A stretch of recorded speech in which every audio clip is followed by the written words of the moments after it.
Hello, hello. I hope this finds you well on, it's what, Tuesday? On this lovely Tuesday day. I hope you're having a lovely day. Clearly many people are not.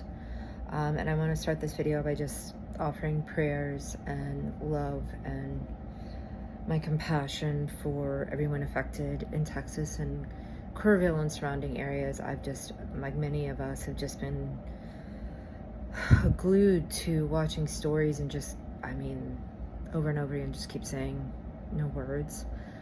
But in particular, I have such a deep sense of sorrow for the children of the camps and the parents. So I just want to start the video by saying that because many people thought there was going to be something terrible that would go down in New York on that day, and it's maybe part of the fear mongering, maybe on some spiritual realm that was averted, but then for this to happen in Kerrville, such a just horrific scenario in Kerrville, it just makes me realize how much we have to walk in faith these days, because there's just no rhyme or reason, no ability to understand why. But I continue to say my same, Bible verse from Esther. Oh God, your might, O God, whose might is over all, hear the voice of the despairing. Save us from the hands of evildoers, and save me from my fear. So on that note today, I just wanted to come on and talk a little bit about the artwork for the album I Dared that I released. I released it on 6/22, so it hasn't quite been a month, and there's still a lot going on with behind the scenes of releasing the music, making sure all the legal loopholes are in place and promoting it. And I'm really actually realizing it was divine wisdom to not plan shows at this point for the release, because that would have really taken up a lot of my time, especially for many of us. It feels like post-COVID, like things just take like 3-4 times more amount of energy to get them going, especially live music.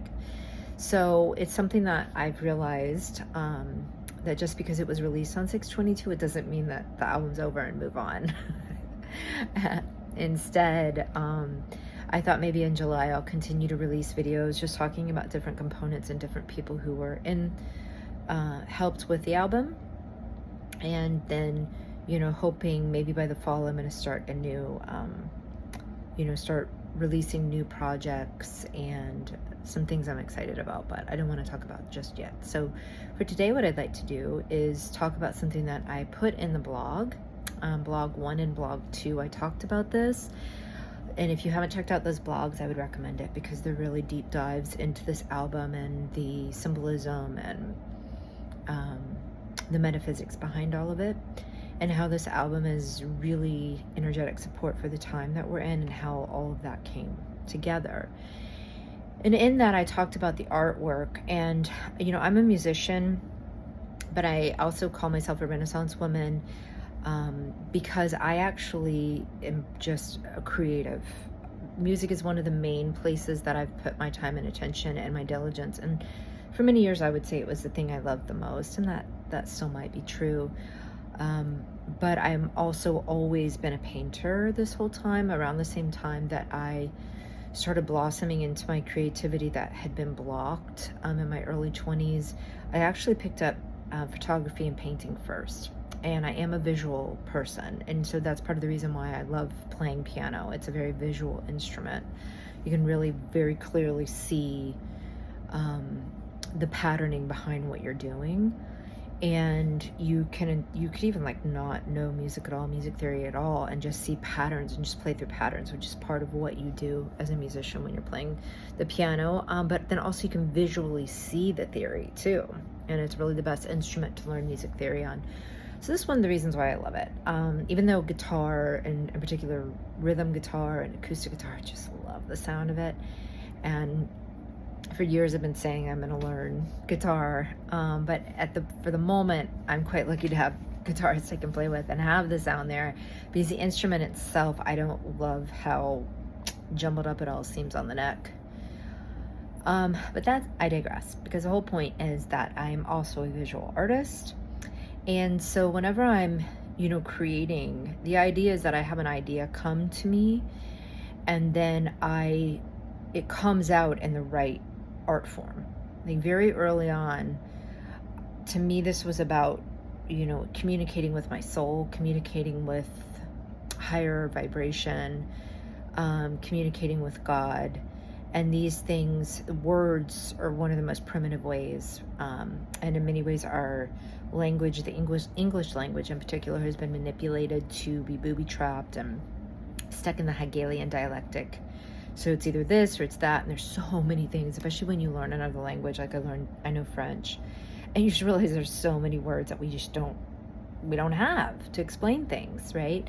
And so that's one level. I do love words for what they can do, but all of these are symbols of something bigger, right? Something that is beyond our brains. I'm reading a book called Your God is Too Small. And that's the idea, like God is so much bigger than us that we need to have art to even try to approach him and understand and communicate with him. So, when an idea or an inspiration comes to me that I want to express, it's like, okay, is it gonna, comes through in lyrics, and then, okay, it comes through in the music. Okay, then it comes through photography. Okay, it comes through paintings. And then even within paintings, or even within music, there's different genres that most perfectly match this. And then there's different types of painting, and all of that is part of the fun when you have this whole array of ways that you can express. Then when an inspiration comes through you can sort of, that's part of the fun, is picking which way to do it. And in some instances, the bigger ideas or the bigger things I'm really trying to grapple with or heal about or communicate,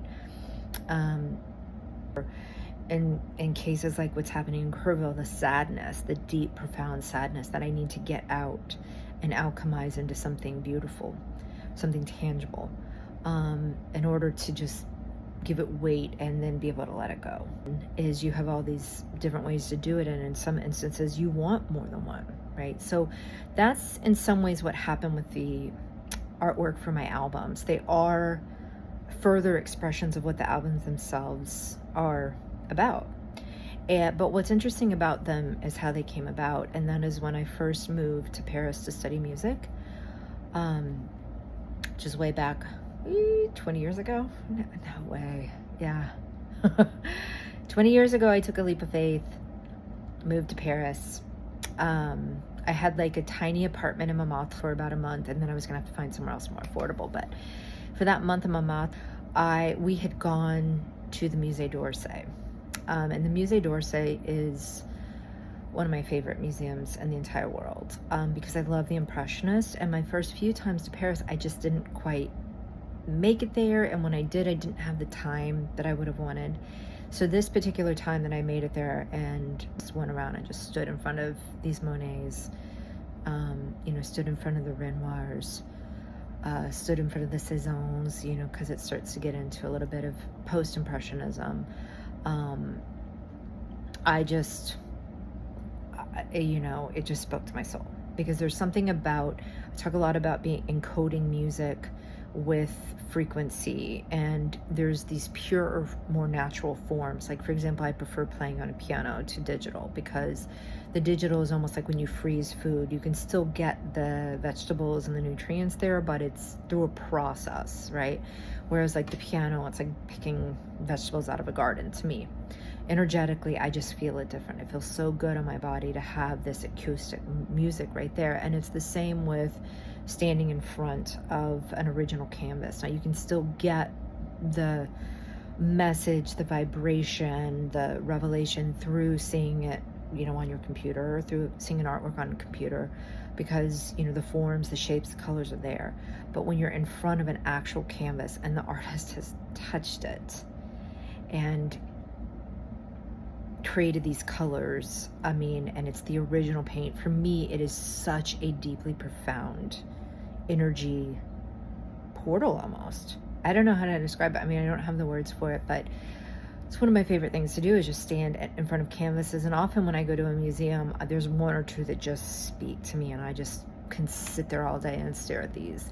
And then what's interesting is what it does to me, because it's like it doesn't feel like anything is happening other than this absolute, satisfaction just standing there staring at it that I could do forever. And I guess kind of time stops. But later what's interesting is the type of inspiration that comes to me.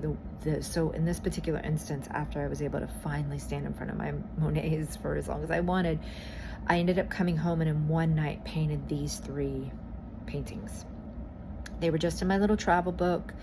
I don't even remember. I don't think they were gouache pencils. I think it was just watercolor at the time, but could have been gouache. I mean, like I said, it was a while ago, so I don't really remember. And then they were just in my book. They were just in my book forever. And I went through like 4 years of music school, 2 years living in Houston teaching. I was starting to dream about this idea of a trilogy series. It was somewhere in there, and I don't know exactly. Point is, I don't. It's like it's so neat to me because I barely understand how it happened. But at some point, I had the realization that these 3 pieces were going to be the cover of the albums for this trilogy series. And the way it all came together, it didn't feel like it was me planning it, right? It just felt like I needed to be the one to show up and do, put it together, put the puzzle pieces together of what this was. And so that's it. They ended up matching perfectly with the songs that I would put on the album. Like the first one is called Reach Up, and that was the album that I realized, okay, I'm going to use one song from the album, to title the full album, and Reach Up was the one. And if you'll see it on it, it's like, right here, you can see it. To me, it's sort of like that cosmic bridge, linking from like our dimension to higher dimensions, or from our world to heaven, or from the earth to cosmos. Like I said, a lot of times when I do artwork, that's part of it, is that I can put a lot of different dimensions and perspectives into one thing, and they're not exclusive. And so it's a multi-dimensional expression of this idea.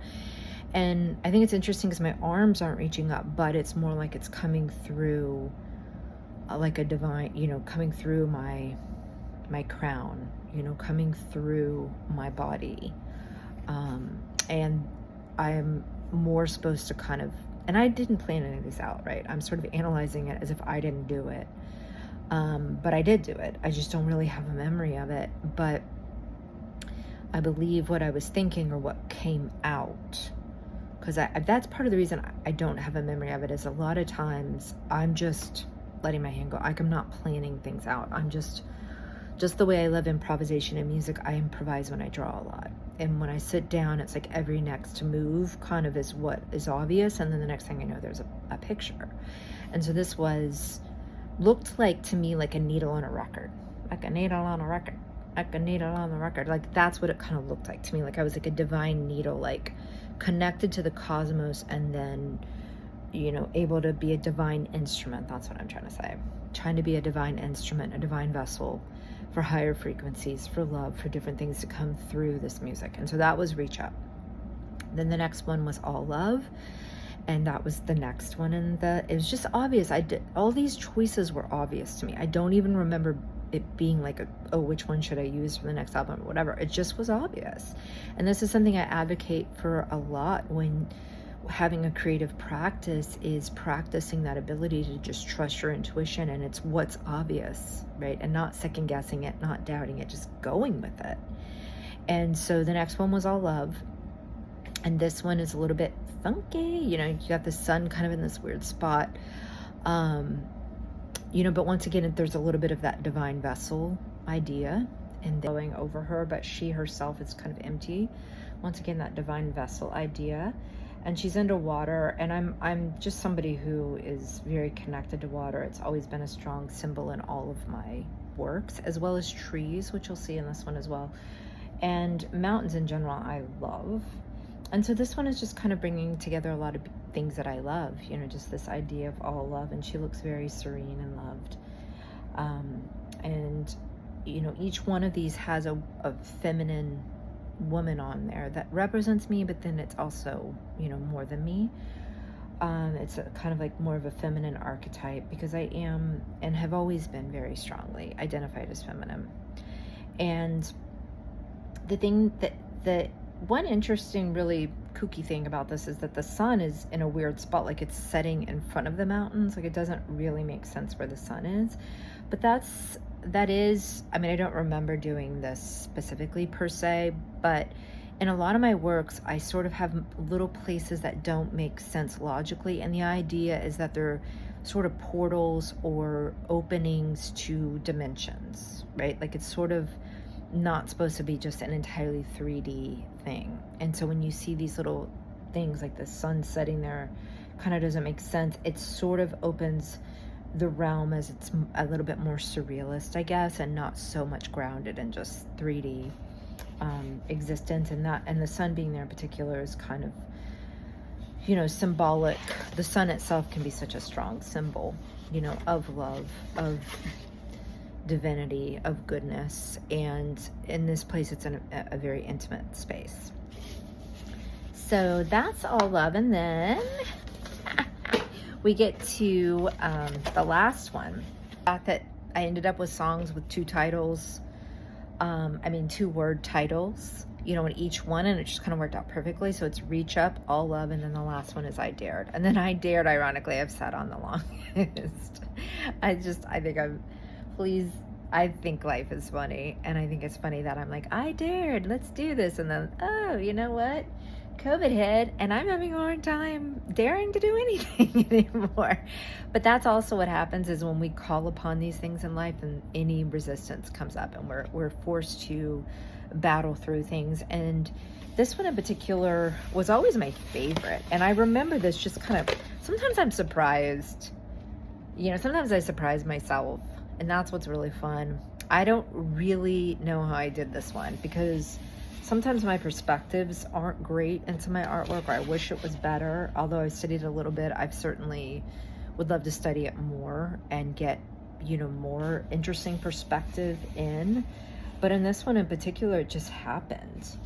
And it's basically like really showing the grounded and the rootedness of the feet, and then the branches reaching up into the sky, and basically having clouds in the tree. So it's really, once again, that bridge, that connection between this rooted existence, being grounded on the earth, being grounded in the 3D, being grounded in your identity, being grounded in your body, and then but still being in tune with these more ethereal, you know, beautiful heavenly clouds, right? Sort of being a connection between the two. And it's a tree, because once again, trees are one of my absolute most favorite things in the world. And so it just worked out perfectly. I couldn't be more thrilled. If I had, and sometimes I'm worse like this, if I had sat down and said, okay, let me create the album cover for this album, I couldn't have done any better than I did years before I conceived of the album in Paris, in my small apartment in Montmartre, after seeing Monet's. And they just burst out, you know? And this is the idea. This is the most fun part about being a creative, is these moments where something just comes out whole and complete, and it's almost like you got out of the way and it was beyond you, and it comes to life, and then it has a purpose beyond where you're even thinking at the moment. It has its own life, you know? It just speaks to spirit and the ability of when we really trust our intuition and follow our soul, the way that there's like this divine plan, you know, and that's what I personally want to be a part of. I personally want my art to be a part of God's divine plan. Oh God, whose might is over all, you know, believing in God's sovereignty, believing in his ability to be bigger than anything that we can comprehend. And when we have faith and trust in him, then we become a bridge for that plan to manifest here. And that's what these artworks were a small symbol and token of, is that type of, what do you call it?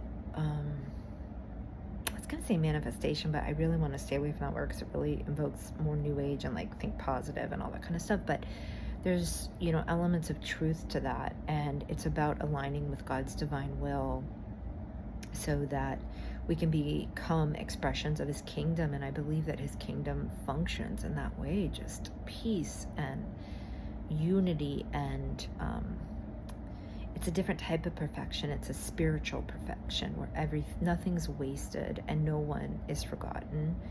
And even, you know, tiny moments, we can have faith that we're part of a bigger plan if we'll align with it, if we'll do the work to align with it, you know. So that's what these 3 pieces are. Now, that being said, this is how they were. I scanned them in at some point, and then that's when I brought in an incredible designer named Mary Wages, and all my absolute favorite designers. She just knew exactly what to do, and so she created that first one, Reach Up. You can see here these, you know, these elements. She had to, at the time, the first 2 were for, you know, CDs as well, so she had to create them more from a CD look. And she also even did the interior of them, so I'll show that here too. You know, for the actual CD, she did a back, and she even did that for I Dared.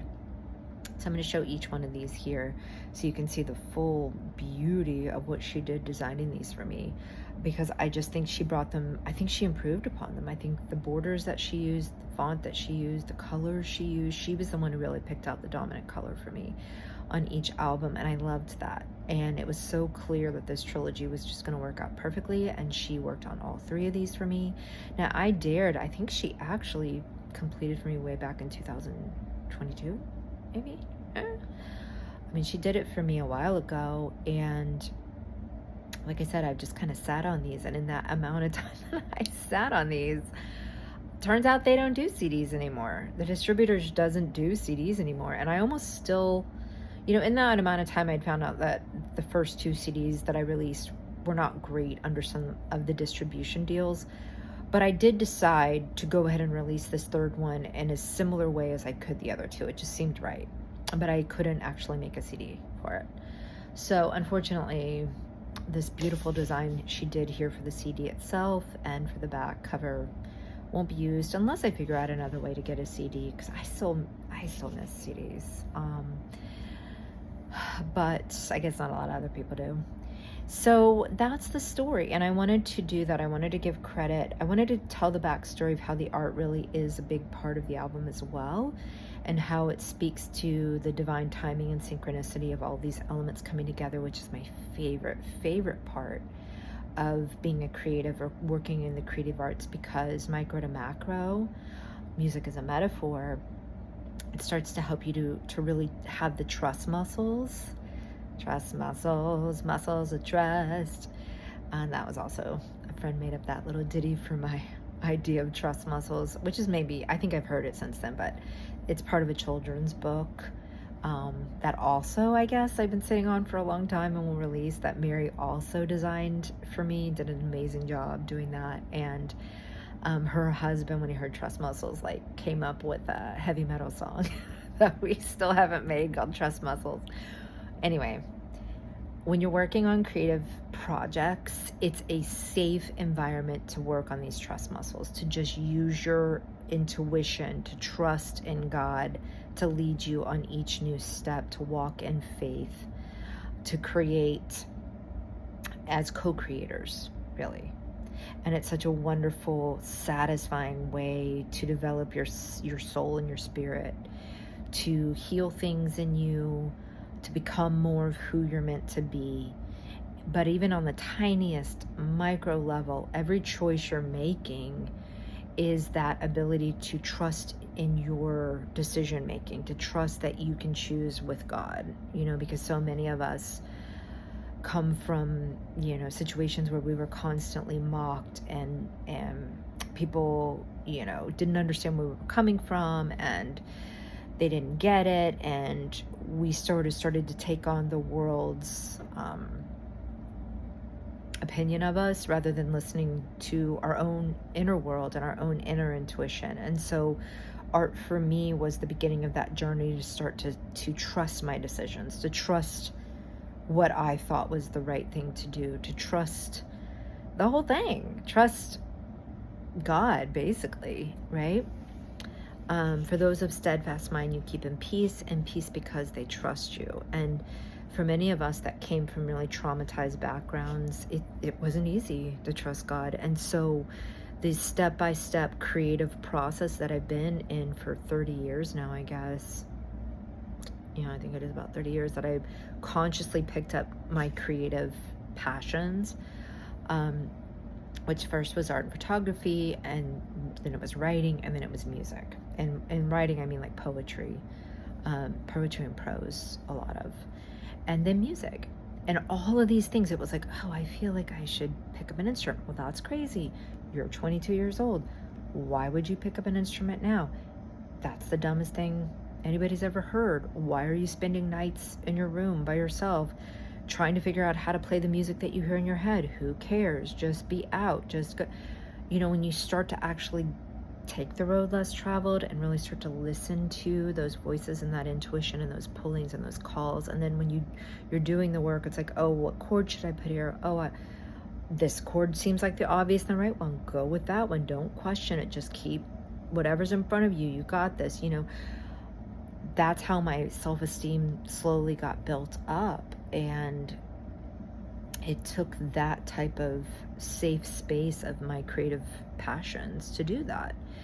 And I'm so thankful to now be able to stand where I'm at and just have this full faith and this full trust the way I do. And it's still growing. There's still areas that are coming up all the time for me to realize, oh, you're, save me from my fear. Like, you're afraid here, and that shows a lack of faith here, and that shows a lack of trust here. That's fine, because now I trust the process, and it's happening the way it is. And I want to thank, in particular,